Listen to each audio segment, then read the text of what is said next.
আলু খেতে ভালোবাসেন, কিন্তু জানেন কি এটি যেমন উপকারী তেমনি বেশি খেলে হতে পারে ক্ষতির কারণ। আজ আমরা জানব আলুর সব গুণাগুণ ও অপকারিতা সম্পর্কে বিস্তারিত। চলুন শুরুতেই জেনে নেওয়া যাক আলুর পুষ্টিগুণ। আলু ভিটামিন ও মিনারেলের ভালো উৎস। এতে রয়েছে ভিটামিন সি, ইমিউন সিস্টেম শক্তিশালী করে; ভিটামিন বি6, স্নায়ুতন্ত্রের জন্য উপকারী; পটাশিয়াম, রক্তচাপ নিয়ন্ত্রণে সাহায্য করে; আয়রন ও ম্যাগনেসিয়াম, শরীরকে শক্তিশালী রাখে; ফাইবার, হজমে সহায়তা করে। চলুন এবার জেনে নেওয়া যাক আলুর উপকারিতা। 1. শক্তি বাড়ায়। আলু কার্বোহাইড্রেট সমৃদ্ধ হওয়ায় এটি দেহের জন্য দ্রুত এনার্জি সরবরাহ করে। 2. হজমে সহায়ক। এতে থাকা ফাইবার কোষ্ঠকাঠিন্য দূর করতে সাহায্য করে। 3. হৃদযন্ত্রের জন্য ভালো। পটাশিয়াম রক্তচাপ নিয়ন্ত্রণে সাহায্য করে, যা হার্টের জন্য ভালো। 4. ত্বকের জন্য উপকারী। আলুর রস ত্বকের দাগ কমাতে ও উজ্জ্বলতা বাড়াতে সাহায্য করে। 5.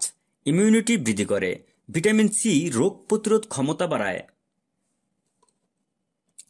ওজন বাড়াতে সহায়ক। যারা ওজন বাড়াতে চান তাদের জন্য আলু উপকারী হতে পারে। এবার আসুন জেনে নেওয়া যাক আলুর অপকারিতা। আলু বেশি খেলে অতিরিক্ত ক্যালোরি জমে ওজন বৃদ্ধি হতে পারে। রক্তে শর্করার মাত্রা বাড়াতে পারে।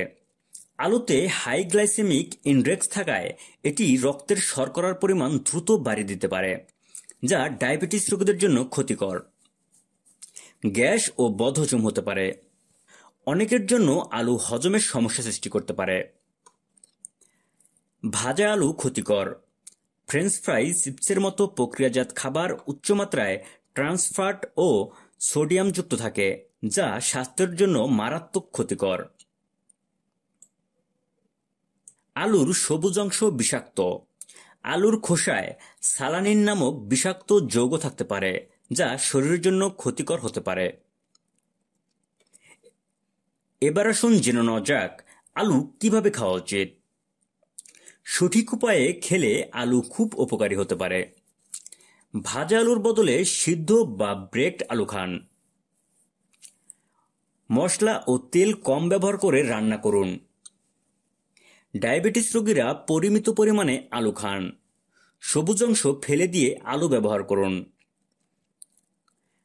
আলু খেতে ভালো, তবে সবকিছুর মতোই অতিরিক্ত খেলে সমস্যা হতে পারে। আজকের মতো এ পর্যন্তই। আপনাদের কোনো মতামত থাকলে কমেন্ট বক্সে জানাতে ভুলবেন না। আমাদের সাথে থাকতে আমাদের চ্যানেলটি সাবস্ক্রাইব করুন এবং সবার আগে আমাদের ভিডিও পেতে বেল বাটনটি প্রেস করুন।